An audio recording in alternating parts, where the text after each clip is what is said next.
Google rolling out a new version of its Android cell phone operating system. This comes on the same day as consumers are getting their hands on their new Apple iPhone 4s. Take a look at where stocks are trading there for both Google and Apple, seeing a little bit of a downside, down more than 1% on both of them. Dennis Neal, CNBC's answer to the Vuvuzela, joins us right now from New York with a look at the new Droid and its impact on Apple. Hi, Dennis. How do you like that intro? Hey, Trish. I'm here at the Mandarin in Manhattan for the big unveiling of Verizon's new Droid X phone. The X is for extreme, and Verizon's backed by three very big partners. You got Google, Motorola, Adobe. Now, the new Droid X, you're going to hear about these juiced-up features, social networking for the kids, but it's also have BlackBerry-style features for corporate accounts. You'll hear about a giant screen, giant for a phone, and a home theater in your pocket. And with a video cam that can play high def on your TV set, a lens at 8 megapixels, and that's a lot.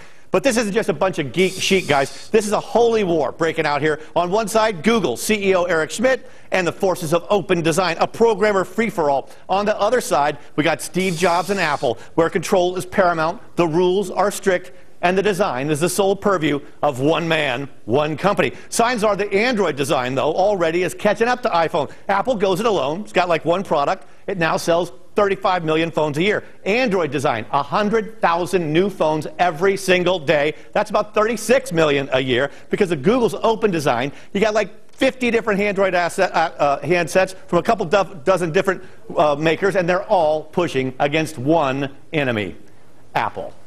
Trish? The enemy. Okay, Dennis Neal, thank you so much for that. So we're asking the question, will Google's new Android make consumers hang up on Apple's latest iPhone? Joining us right now, we have Noah Kravitz, editor-in-chief of PhoneDog.com, and Brian Marshall, senior analyst at Gleacher & Company. Great to see both of you. Noah, what's your take? Which is the better phone?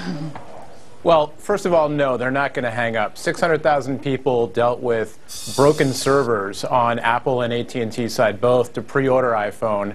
I know plenty of people who spent, all day hitting refresh trying to get their orders in. So no, nobody's hanging up. That said, they don't have jobs. Well, some of them don't now. Yeah.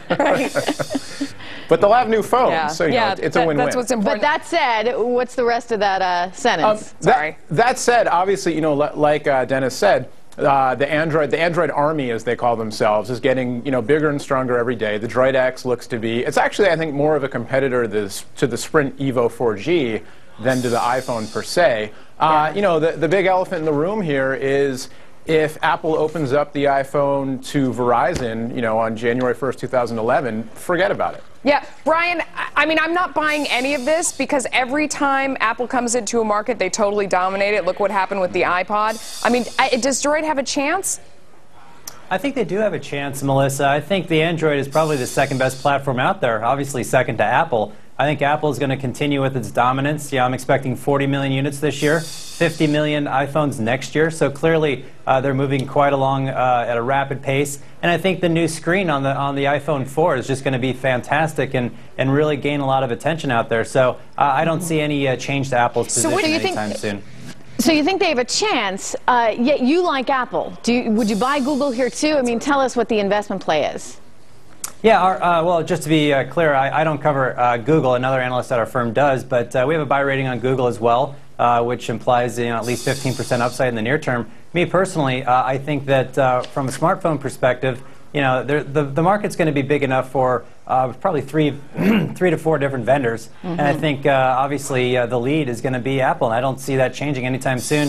I think the most interesting handset out there, second to the iPhone, is probably the HTC Incredible, and as the other guest pointed out, I think the issue is the carrier networks right now.